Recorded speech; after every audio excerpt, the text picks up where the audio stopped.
Maono ochepa apitawa pa Nyasa VoiceBox tatulutsa audio ya bambo Boni Kalindo imene amadzudzula mchitidwe wa zipani makamaka zipani za MCP ndi DPP zimene zimakonda kuopsezana pa zifukwa za ndale. Ndiye iwowa amanena kuti sibwino kuti muno Amalawi tizikhala tikuopsezana pa zifukwa za ndale chifukwa zimenezi zikhoza kubweretsa mpungwepungwe komanso nkhondo.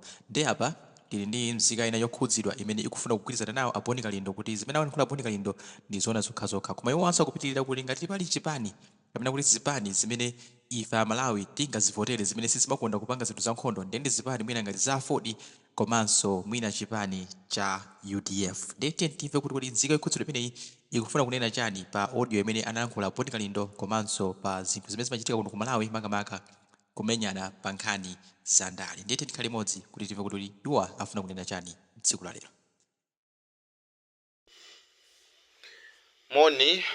Moni Amalawi nonse kulikonse kumene muli.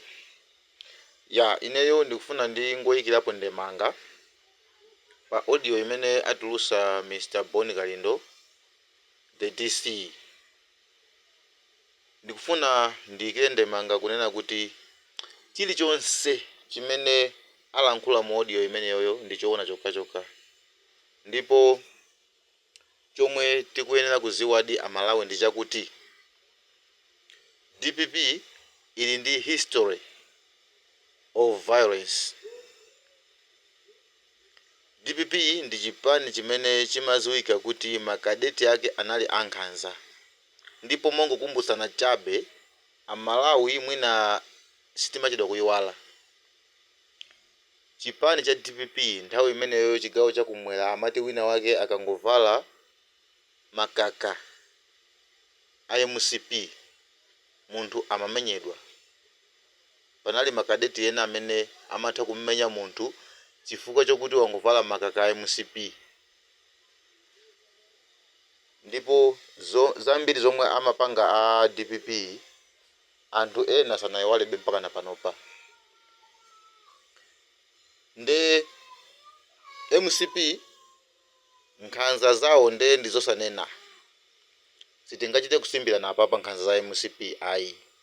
Aliyense akuziziwa bwino.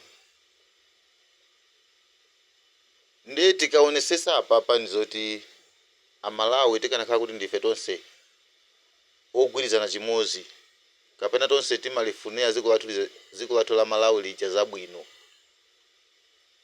Ine ndikuona kuti sikuyenera kuzavoteranso MCP kapena kuzavoteranso DPP.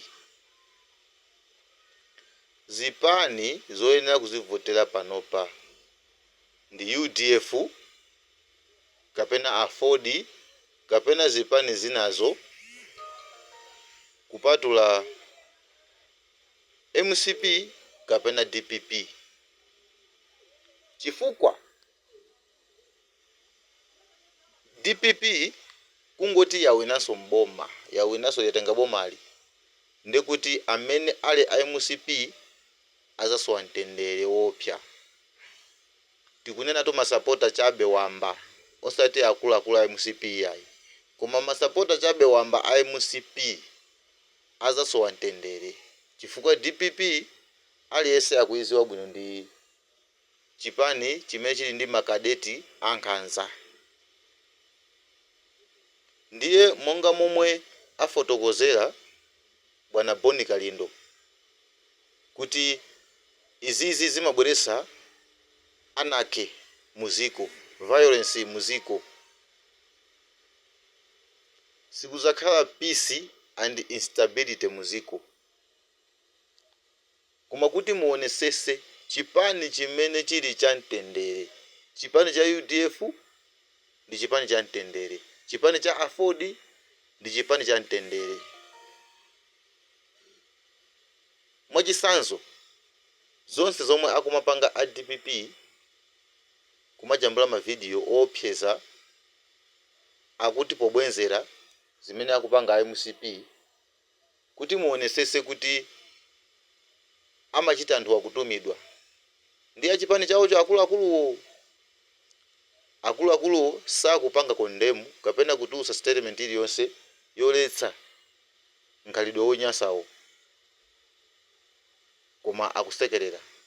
MCP inso nawonso chimozimozi anyamata awo kupita kukakhapa anzawo pa nsonkhano koma iwo osapanga kondemu osaonanso apolisi akuamanga anthu aja ayi akuti kunena kwake kumangoti tikupanga investigate video yoti kuoneka munthu akuonesa nkhope. For how long can you take to investigate such a case? So it is a very, very pathetic situation. Nde Amalawi tikanakhala kuti ndife anthu anzeru chifukwa tizayivotera mwina DPP chifukwa chongopya mtima ndi khalidwe limene akuonesa MCP kapena ndi nkhanza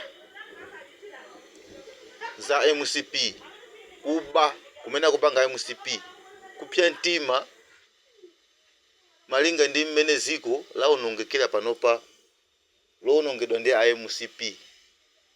Anthu azavoterera kupya mtima kuti bola MCP ichoke tingovotera DPP basi. Mene anavoterera anthu tonse alliance kuithamangisa DPP mboma anthu anavotera mokupya mtima atu. Anthu anangopya mtima ndi DPP zimene inkapanga andi chifukwa chakupya mtima anthu anavotera molakwika kukavotera tonse alliance chifukwa chakuti DPP inalinso ndi khalidwe lonunka lonyasa lomwe DPP imapanga. Ndi anthu anapya mtima chifukwa chongopya mtima anthu aja kuti muone mgwirizano wa MCP ndi chipani cha achilima kama ti MTN kama chani chipani chicha zina lake cha achilimachi mgwirizano umene uchawo kuti muonesese unatheka chifukwa chokuti anthu aja anali ndi mkwiyo kwambiri ndi DPP. Ndi anangoyesesa kuti izi zikhala kusogoloko zizakhala ndi mavuto mgwirizano uka uzakhala ndi mavuto ena ake kusogoloko koma ifeyo pavute pasavute DPP ichoke mboma chifukwa DPP so inali ndi khalidwe lonyasa lonunka. Achina bonika lindo omwe ati kuwakamba pano pawo amene akumatusa maudio pano pawo anamenyedwa ndi chipani cha DPP kumenyedwa ndi makadete ya DPP ngati ndikunama andelese. Sono khalidwe limene amapanga DPP nthawi imeneyo linali abwino linali loyipa losanena kuchitira tolerate yayi.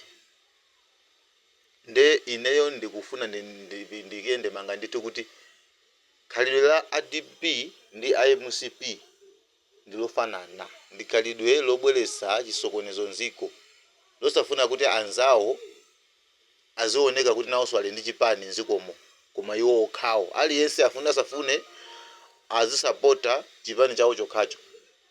Ndi khalidwe limene lili ndi MCP ndi ADPP.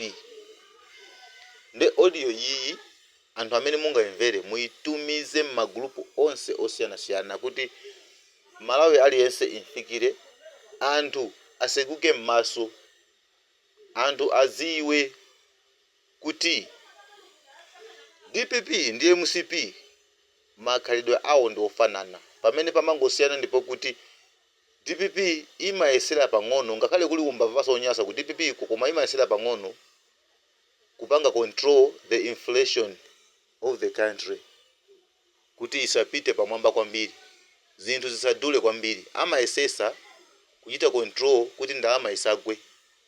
DPP zimene zonso nde ukadalo umene wondali nawo koma mu DPP so muli mbava mu DPP muli makadete au chisiru so ankhanza mu DPP.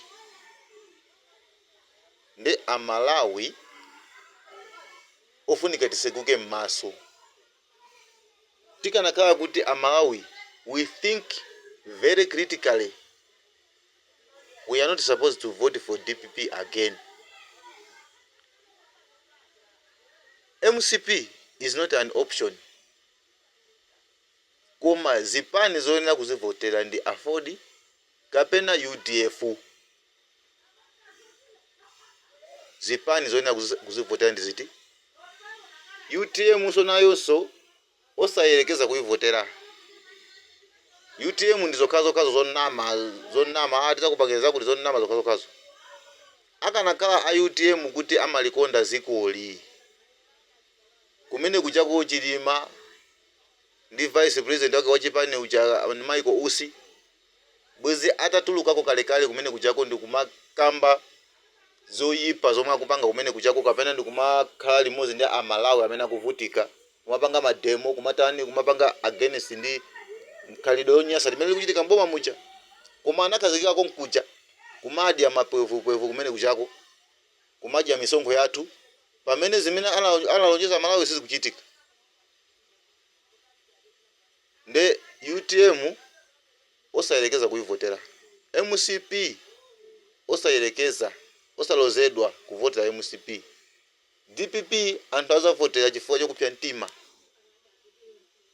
komano DPP so si chipani choyenera kuchivotera iya anthu tayesesani kuyang'ana maso anu ku UTF kuli manifesto yabwino kwambiri a DPP tu palibe chilichonse chimene akulonjeza Malawi palibe manifesto aliwonse a DPP amene akulonjeza Malawi kuti ifeyo tinkapanga zoyipa zakuti mukativoteranso tisasintha zomwe tinkapanga zichati zapanga zakuti a DPP angoti ifeyo mutivotere tipange fix economy. How are they going to fix the economy of Malawi a DPP akalowa mboma koma kuti mufufuze manifesto ya UDF a UDF atupele mulunzi akumane na momveka bwino kuti ndizalongosowa chimwachi pakupanga zakuti zomveka bwino koma a DPP sakunena kalikonse azangopitiza zomwe nkapanga zicha kazina zoyipa azapanga zimene kazina zabwino azangopitiza zomwe zicha basi. Nde asogolere azipani ofunika asamale kwambiri asogolere azipani asamale kwambiri sitikufuna kuti ku Malawi kubwere nkhondo ayi sitikufuna zimenezo kuli anthu okalamba kuli ana amasiye kuli anthu osauka amene atati nkhondo ibwere apapa sangathawe asowa kothawira. Nde